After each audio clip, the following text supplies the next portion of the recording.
오늘 말씀의 제목은 나의 생각보다 더욱 크신 하나님이라는 제목으로 함께 말씀을 잠시 나누도록 하겠습니다. 어떠한 사람이 낚시를 하러 갔습니다. 낚시 좋아하시는 분 계신가요? 낚시를 하러 갔는데 어떤 할아버지가 옆에서 열심히 낚시를 하고 있었습니다. 그런데 그 할아버지가 이상한 행동을 하는 것입니다. 낚시를 하면 대부분 어떻습니까? 큰 고기를 잡으면 자기의 바구니에 담고 작은 고기들은 놓아주죠. 그런데 그 할아버지는 반대로 하는 것이었습니다. 막 3자, 4자 큰 고기를 잡으면 그 고기들은 다 던져버리고 손바닥만한 고기만 자기 바구니에다 막 담는 것입니다. 이 사람이 너무나 궁금했습니다. 왜 할아버지는 왜 그렇게 낚시를 할까? 그래서 물어봤습니다. 할아버지, 왜 큰 고기들은 다 놓아주고 왜 손바닥 작은 고기들만 이렇게 바구니에 담습니까? 그랬더니 이 할아버지께서 이렇게 얘기하십니다. 우리 집에 후라이팬이 손바닥만 해서 그래. 이해하셨죠? 예. 어째 보면 우스갯소리지만 우리의 삶과 적용해 보면 우리의 신앙이 작으면 어떨까요? 하나님이 축복하고 싶어도 축복을 담을 수가 없는 것이죠. 성경에 보면 예수님의 제자들이 풍랑을 만났습니다. 어떻게 할지를 모르는 거예요. 그래서 예수님을 깨워서 예수님 우리 다 죽게 생겼습니다. 좀 어떻게 좀 해봐요 예수님, 이렇게 요청을 하죠. 그때 예수님 뭐라고 얘기하십니까? 믿음이 작은 자들아. 또 한 사건이 있습니다. 이 사람은 이방인이었고 백부장이었습니다. 자기 종이 아팠죠. 그리고 예수님께 나아가서 자기의 종을 고쳐달라고 합니다. 그런데 예수님이 들어오시기 전에 예수님 들어오시지 않아도 예수님이 말씀만 하면 내 종이 나을 것을 나는 믿습니다. 그랬더니 어떻게 합니까? 내가 이방인 중에 이렇게 큰 믿음을 가진 자를 본 적이 없다. 이렇게 주님이 말씀하셨죠. 여러분, 믿음의 크기, 믿음의 사이즈, 이것을 이야기하고 싶은 것이 아닙니다. 하나님을 인정한다라는 것은 뭘까요? 그분의 뜻이 나의 계획보다 높고 그분의 선택이 옳고 선하심을 신뢰하며 순종하는 것이라는 것이죠. 우리가 나의 생각보다 하나님의 더욱 크심을 인정하고 그 하나님의 하실 일들을 기대하며 바라볼 때 우리의 믿음과 우리의 삶이 하나님 앞에서 아름답게 성숙해 갈 수 있다는 것입니다. 때로는 우리가 하나님의 일하심을 이해하지 못하고 원망할 때도 있지만 그분의 권위를 인정할 때 우리의 삶의 진정한 성령의 열매들을 맺고 우리가 하나님의 기쁘신 뜻을 이루어 갈 수 있다는 것이죠. 오스왈드 챔버스라고 하는 사람이 하나님께 인정받는 사역자라는 책을 썼습니다. 그 책에 이러한 내용이 있습니다. 사람들이 영적으로 정체되는 이유는 자신들의 체험의 그림자를 넘어서서 모든 체험을 초월하시는 하나님의 생명으로 들어가지 못하기 때문이다. 이렇게 이야기하고 있어요. 참 공감되는 말이었습니다. 사람들이 영적으로 정체되는 이유, 날마다 하나님의 성령의 충만함으로 나아가는 것이 아니라 신앙이 멈추고 내 믿음이 연약해지고 약해지는 이유는 다른 것이 아니라는 것이죠.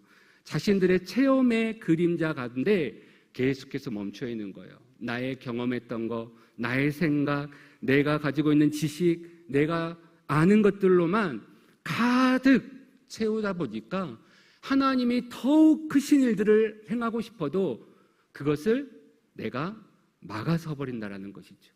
그렇기 때문에 내 신앙이 자라지 않고 내 영적인 삶이 정체될 수밖에 없다라고 이야기하는 것입니다. 사랑하는 성도 여러분, 오늘 우리가 이 본문의 말씀을 통해서 어떻게 하면 우리의 신앙이 내 생각보다 더욱 크신 하나님을 바라보며 살아갈 수 있을까? 우리가 함께 나누면서 기도할 수 있는 이 밤이 될 수 있기를 원합니다. 우리 23장의 오늘 본문에 보면 모압의 발락 왕과 또 발람 선지자에 대한 이야기가 등장하고 있습니다. 오늘 여러분의 성경책에도 보면 그 주제가 이렇게 되어 있을 거예요. 발람의 두 번째 예언이라고 되어 있죠. 이 배경은 뭐냐면 이스라엘 백성들이 출애굽하는 가운데 22장에 보면 이스라엘 백성들이 이제 모압 평지에 장막을 치고 거주하게 되어집니다.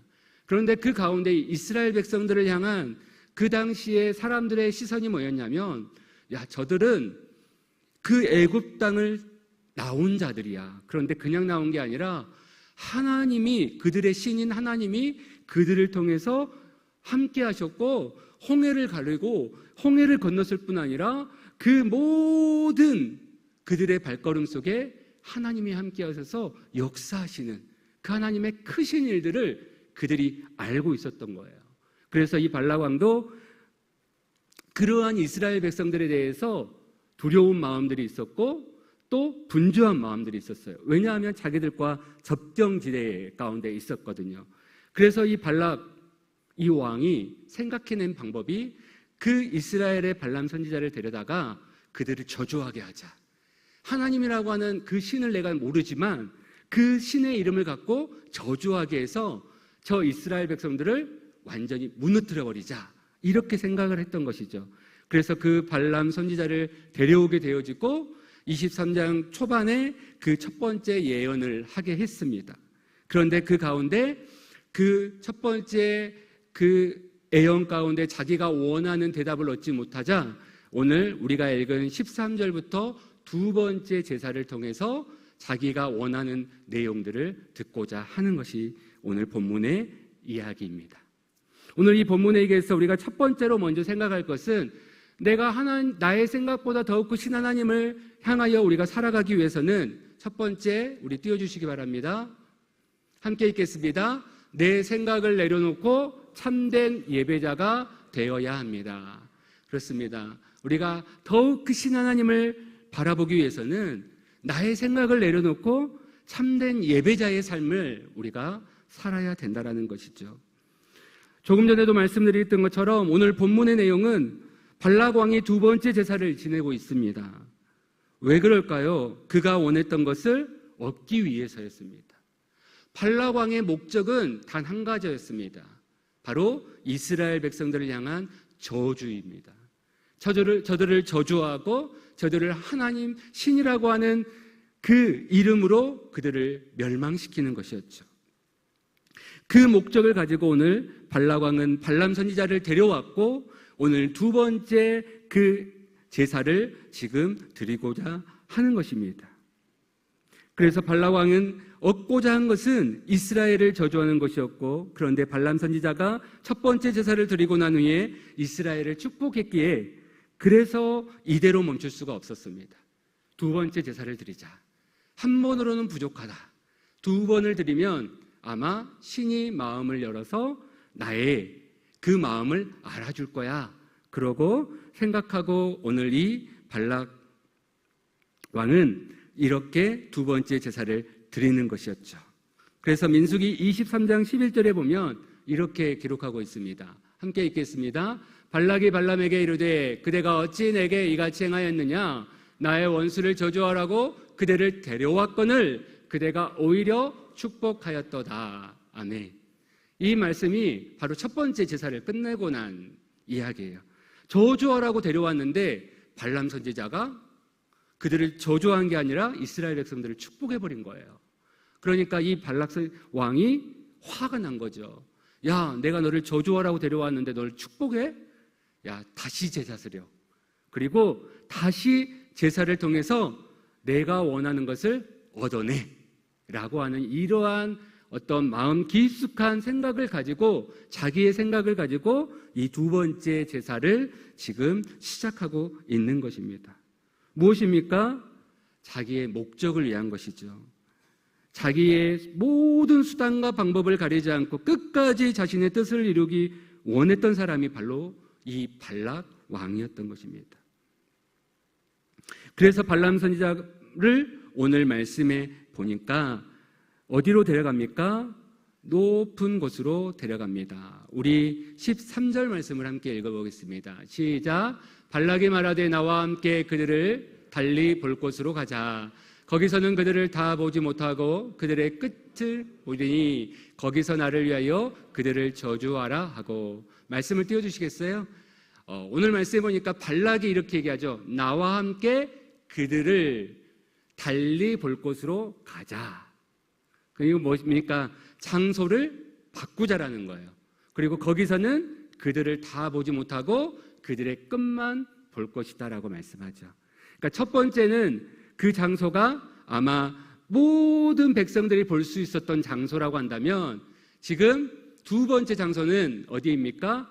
끝만 보이는 은밀한 장소일 수도 있죠. 그곳으로 지금 이 발락 왕이 발람 선지자를 데리고 갔다라는 거예요. 왜요? 그의 환경을 바꿔주면, 그의 시선을 바꿔주면 그의 마음과 그의 생각도 달라질 거야. 참 유치하죠. 환경을 바꾼다고 해서, 그의 장소를 바꾼다고 해서 발람의 마음을 바꾸려고 하는 거예요. 왜요? 자신의 목적은 발람 선지자를 통해서 이스라엘을 저주하는 게 목적이었기 때문인 것이죠.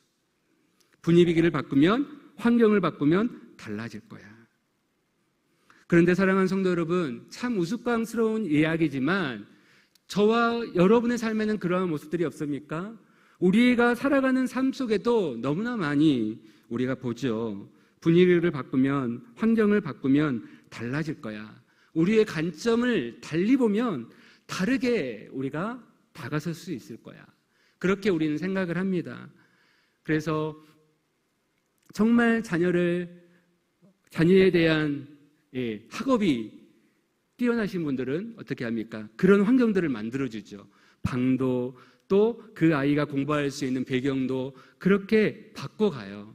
그런데 그것이 때로는 도움이 되고 때로는 어떠한 변화를 줄 수는 있지만 오늘 우리의 인생을 보면 그것이 우리의 삶을 완전하게 다르게 할 수는 없는 것을 우리는 아는 것이죠. 오늘 발락 왕이 이렇게 행동하는 이유가 뭘까요? 이러한 작전이 그동안 이 발락 왕에게는 먹혔기 때문일 것입니다. 발락 왕은 그래도 산전, 수전, 공수전 다 겪었던 그러한 사람이었습니다. 전쟁에서도 나갔을 것이고 또 사람들의 마음을 어떻게 하면 내 사람으로 만들 수 있을지도 그는 너무나 잘 아는 자였을 것입니다. 그렇기 때문에 지금 이 발람 선지자를 데리고 올 때도 어떻게 합니까? 처음에 발람 선지자가 자기에게 오려 하지 않자 관원들을 보내죠. 높은 지위에 있는 사람들을 보냅니다. 그리고 발람에게 네가 원하는 거 다 줄게. 우리랑 가자. 이렇게 꼬셔서 데려온 것이죠. 그만큼 이 발락 왕은 사람의 마음을 꿰뚫어 보고 사람을 너무나 잘 이해하고 그 사람을 잘 자기의 사람으로 만들 줄 아는 그러한 전략가였을 것입니다. 그의 이름의 뜻은 약탈자, 침략자라고 하는 뜻처럼 그는 힘도 있었을 것입니다. 그러한 그가 오늘 이 발람 선지자를 자기에게 데리고 올 때 생각해 보십시오. 그가 거절했음에도 불구하고 그를 여기까지 끌고 온 이유가 뭡니까? 단 하나지. 그것은 자신의 목적, 자신이 이루고자 하는 그 뜻을 지금 이루고자 함이었다라는 것이죠. 그리고 오늘 그가 그 산에 올라가 무엇을 합니까? 제단을 쌓습니다. 오늘 14절 말씀입니다. 우리 함께 읽어보겠습니다. 소민들로 인도하여 비스가 꼭대기에 이르러 7 제단을 쌓고 각 제단에 수송아지와 순양을 드렸다. 그렇죠? 비스가 산 꼭대기로 올라가서 제사를 드려요. 그런데 그냥 제사를 드리는 거 아니죠. 수송아지를 잡습니다. 순양을 잡아요. 좋은 것으로 잡았습니다. 그리고 그것을 가져다가 오늘 제단을 쌓아 예배를 드리고 있습니다.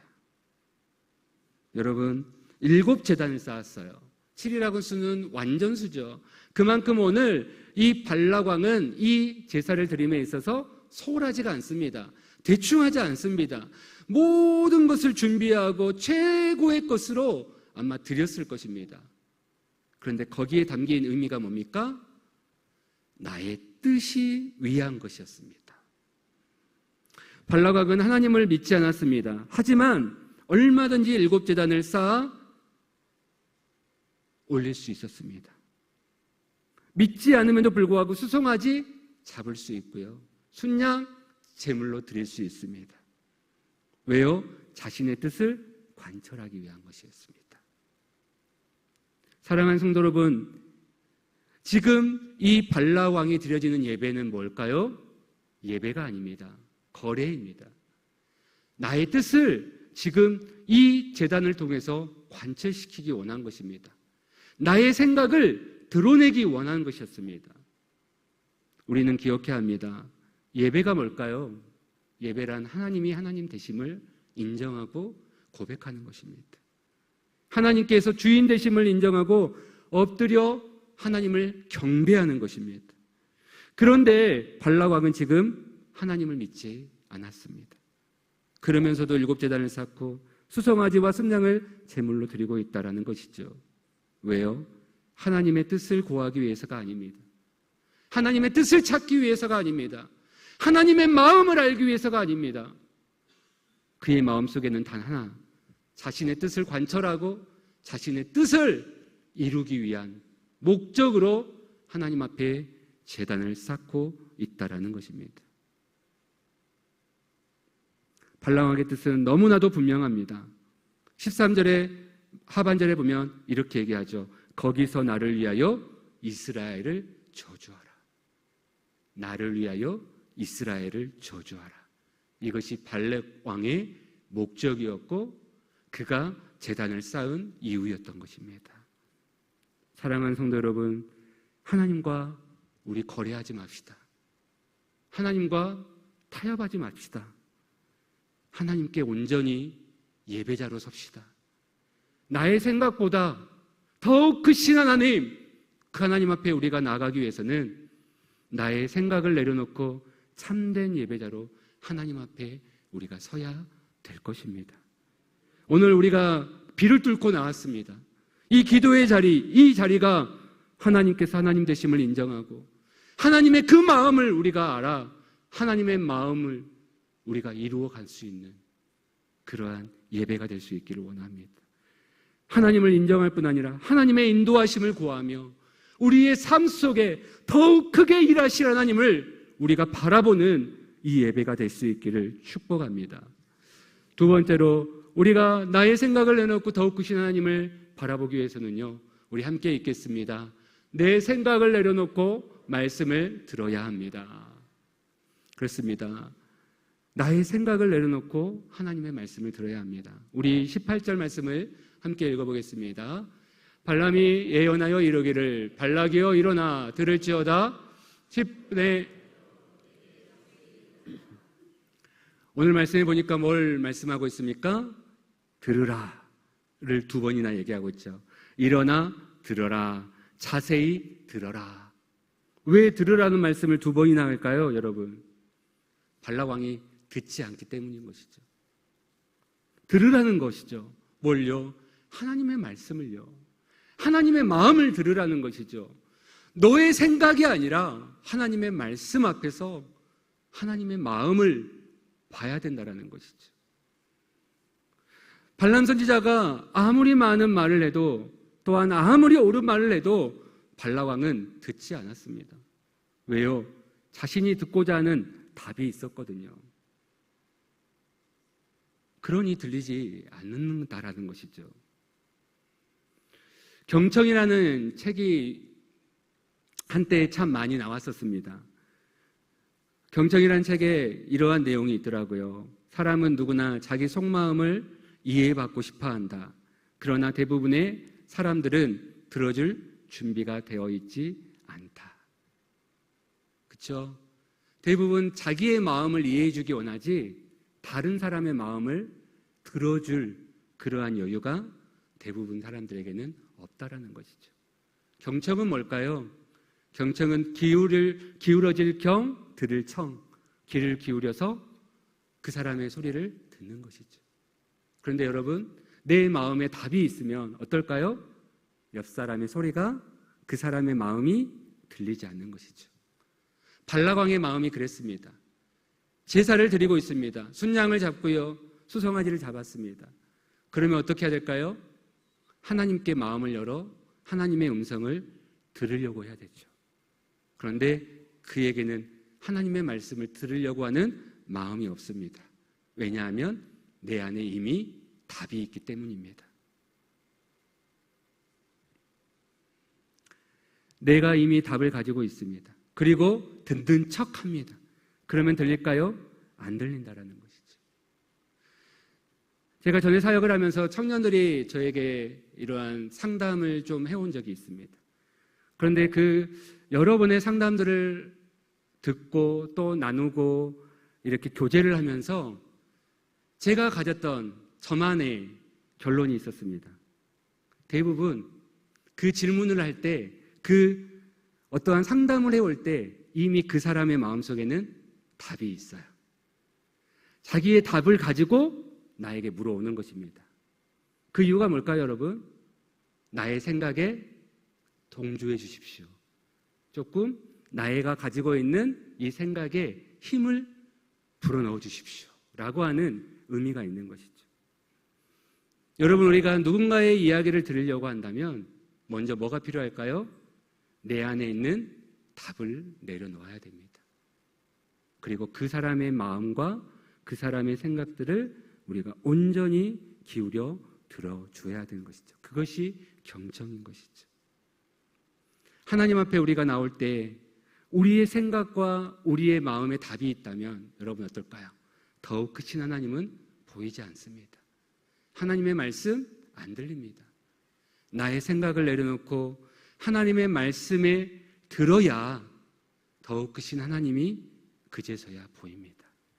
내 삶에 하나님이 얼마나 크게 역사하시고 인도해 오셨는가를 그 주님의 발자취가 내 삶의 흔적들이 보이게 되어지는 것이죠. 오늘 이 발락왕의 문제는 안 듣는다라는 것입니다. 그것은 자신의 담을 가지고 있었기 때문인 것이죠. 그러면 발락왕이 들어야 했던 것은 무엇일까요? 여러분, 오늘 본문에 보면 딱 하나, 하나님이 누구신지 아는 것이라는 거예요. 발락왕이 들어야 될 것은 다른 것도 아닌 하나님이 누구신가라는 것을 들어야 되는 것입니다. 우리 19절 말씀을 함께 읽어보겠습니다. 시작. 하나님은 사람이 아니시니 거짓말을 하지 아니하시고 인생이 아니시니 후회가 없으시도다. 어찌 그 말씀하신 바를 행하지 아니시며.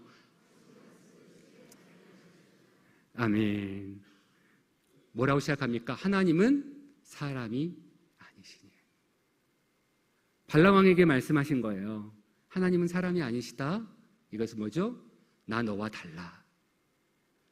네 생각에, 네가 경험해, 네 마음속에 있는 그 답으로 하나님을 탐내지 말아라. 나는 너희와 다르다라는 거예요.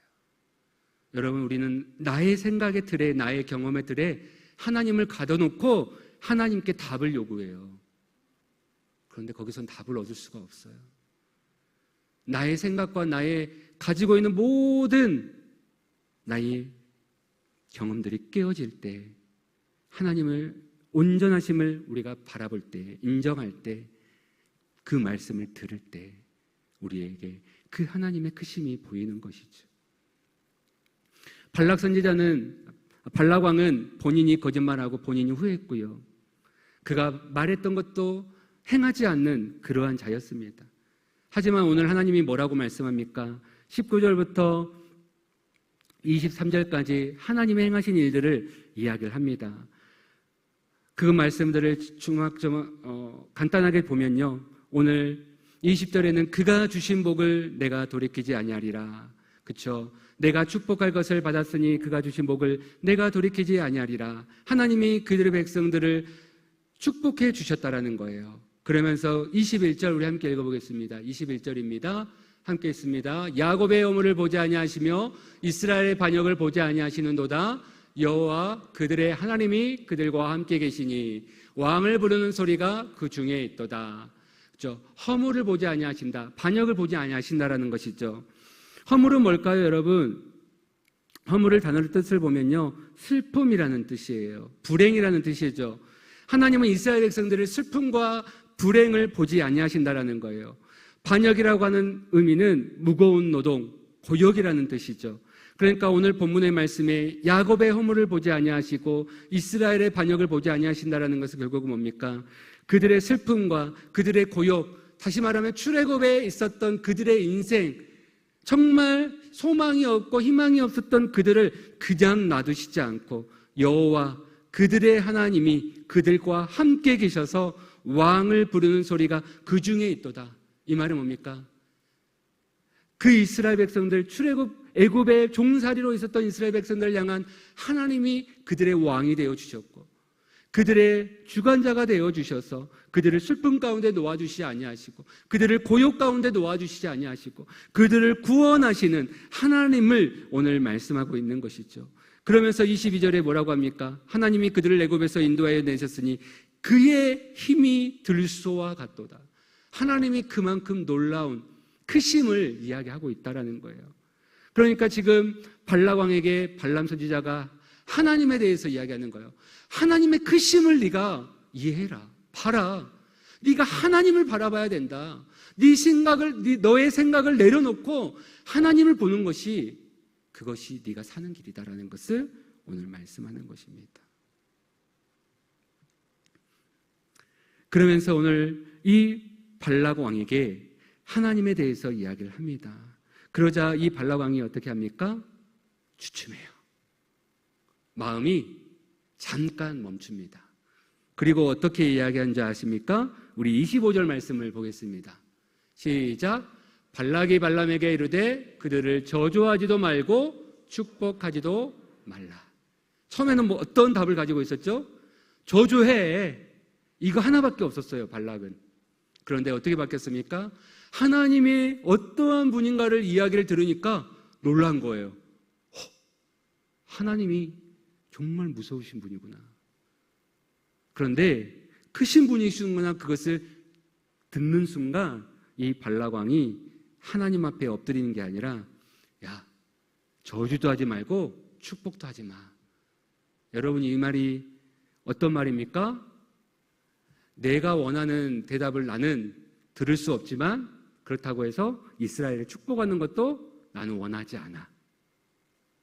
그 말은 지금 이 발락 왕이 하나님을 완전히 인정한 것이 아니라 지금 잠깐 그 하나님의 말씀을 듣고 잠깐 놀란 제스처만 한 것이죠. 그래서 그 후의 말씀을 보면요, 이 발락 왕이 다시 제단을 쌓습니다. 세 번째 제단을. 자신의 그 목적을 놓지 않는 것이죠. 사랑하는 성도 여러분, 우리는 이 말씀을 통해서 무엇을 깨달아야 합니까? 충격받는 것으로만 끝나면 안 된다는 거예요. 우리가 이런 경우들이 있습니다. 우리가 누군가의 간증을 듣고 또 어떠한 기적의 사건들을 볼 때, 와, 진짜 하나님 살아계시구나. 야, 역시 하나님이시구나. 라는 것을 우리가 경험하고 또 누군가의 간증을 들을 때 우리가 눈물도 나고 마음에 울림도 있고 감동도 받고 그렇죠. 그런데 어떻습니까? 그것으로 끝날 때가 많아요. 그 순간에는 그 크신 하나님을 바라보는데 그 하나님이 나의 하나님을 안다요. 그 하나님을 붙들고 살지 않는 사람들이 너무나 많습니다. 왜 그렇습니까? 그 사람의 감동, 그 사람이 행하신 하나님의 기적이 나의 하나님이 안 되죠. 나의 하나님으로 고백이 안 되기 때문인 것입니다. 내가 인정하지 못하기 때문인 것입니다. 발락 왕이 그랬습니다. 하나님의 크심을 들었습니다. 놀랐습니다. 그러면 어떻게 합니까? 하나님 앞에 엎드려야죠. 하나님, 내가 잘못했습니다. 회개해야 돼요. 하나님 앞에 돌아가야 되죠. 하나님의 긍휼을 구해야죠. 그런데 발락 왕은 그렇지 않았습니다. 왜요? 하나님을 믿지 않았기 때문이라는 것이죠. 우리에게도 얼마든지 이러한 일들이 일어날 수 있습니다. 하나님 앞에 은혜 받는 순간이 있는 반면에 우리가 그 하나님을 놓치버리고 사는 이유가 뭡니까? 더 크신 하나님을 바라보지 못하기 때문이라는 것이죠. 나의 생각이 하나님의 생각보다, 나의 마음이 하나님의 마음보다 크기 때문에 그 하나님께서 행하시는 큰 일을 우리가 바라보지 못하게 된다는 것이죠. 우리들로 하여금 하나님을 찾고 나오라고, 하나님을 보라고 하나님이 우리에게 그 기적을 행하시고 하나님의 놀라운 그 말씀들을 우리에게 주시고 계시는데도 불구하고 우리는 그 하나님을 온전히 찾지 못하고 온전히 붙들지 못하는 그러한 우리의 연약함들을 우리는 보게 되어진다는 것입니다. 발락왕은 하나님 앞에 엎드려야 했습니다. 자신의 뜻을 꺾어야 했습니다. 하나님의 은혜를 구해야 했습니다. 하나님의 큰일 앞에 자신의 사명을 직면한 자라면 엎드려야 됐습니다. 하나님 용서해 주십시오. 하나님 이 죄인을 용서해 주십시오. 하지만 오늘 이 발락왕은 그렇게 행동하지 않았다라는 것입니다. 사랑하는 성도 여러분, 여러분은 어떻게 반응하십니까? 여러분의 생각보다 더욱 크신 하나님 앞에 여러분의 생각을 내려놓고 오늘 하나님의 행하시는 일들을 바라보고 있습니까? 그 하나님의 말씀 앞에 오늘 여러분의 마음에 있는 답이 아닌 하나님의 마음을 듣기 위해서 귀 기울이고 계십니까? 말씀을 정리합니다. 발락이 이스라엘의 끝만 보이는 오늘 비스가 산 꼭대기로 데려고 갔습니다. 발락왕이 발람을 인도해 7제단을 쌓아 번제를 세운 이유는 무엇이었습니까? 이는 하나님을 향한 예배가 아니라 자신의 뜻을 이루기 위한 방법이었다라는 것입니다. 하나님이 주신 말씀대로 발람이 다시 이스라엘을 축복하자 발락이 저주도 축복도 하지 말라고 하면서 뭐라고 합니까? 하나님의 그 크신 말씀을 듣지 않았습니다. 하지만 발람 선지자는 마지막에 하나님이 말씀하신 그대로 내가 하지 않을 수 없다라고 말합니다. 사랑하는 성도 여러분, 하나님을 위해서 우리가 무언가를 하기보다 무슨 계획을 만드는 것보다 더 중요한 것은 뭘까요? 하나님께서 우리에게 우리가 있는 곳에서 하나님께서 무엇을 하시려고 하시는지를 우리는 들어야 될 것입니다. 나를 향한 하나님의 계획이 무엇인지, 나를 향한 하나님의 비전이 무엇인지를 우리는 하나님 앞에 묻고 찾고 하나님 앞에 서야 한다라는 것입니다. 중국의 사상가 주이라고 하는 시인이 시집전이라고의 이러한 시를 올려놓았습니다. 여기 앞에 있는데요, 제가 읽어드리겠습니다. 메마른 강어기에 큰 배 한 척이 있었네. 그 배는 너무 커서 어떠한 노력에도 꿈쩍하지 않았네. 포기할까? 더 노력할까? 그 배는 나의 한계를 가르치는 스승과 같았네. 그러나 그날 밤새 내린 비가 그친 후 강가에 서서 나는 보았네. 물에 떠 움직이는 그 커다란 배를. 이 시를 잠깐 접하면서 우리의 인생이지 않을까라는 생각을 해봤어요. 그 큰 배를, 내 인생이란 배를 내가 어떻게든지 끌고 가려고 하는 그러한 노력과 그 가운데에 때로는 꿈쩍하지 않는 그 인생의 그 배를, 그 배 앞에 우리가 포기할까, 내려놓을까, 아니면 다시 해볼까, 그렇게 몸부림하고 있을 때 어떻습니까? 오늘 큰 비가 내려 그 배가 그 물 위에 떠 움직이는 그 모습을 바라볼 때, 우리의 인생은 내 힘으로 되는 것이 아니구나 라는 것을 우리가 깨닫게 되어진다는 것이죠. 여러분, 저와 여러분의 인생이 그렇게 오지 않았습니까? 내 힘으로 내가 내 인생의 배를 끌고 온 것 같았지만 항해자 되신 하나님께서 그 인생의 바다를, 그 파도를 이겨 내 인생을 여기까지 끌고 오시진 않았습니까? 오늘 이 밤에 그 하나님의 크심을 우리가 바라보며 나의 생각을 내려놓고 하나님 앞에 기도하는 우리가 되어질 수 있기를 원합니다. 바라기는 하나님의 말씀 앞에 귀를 기울이고 나를 향한 하나님의 계획을 찾고 우리 이 시간 기도합시다. 우리가 있는 곳에서 하나님께서 무엇을 하시려고 계획하시는지 발견하시고, 그리하여 내 생각보다 더 크신, 더 놀랍게 행하시는 그 하나님 앞에 우리가 기뻐하며 찬양하며 하나님을 위해 살아가시는 우리 모두가 되어질 수 있기를 축원합니다.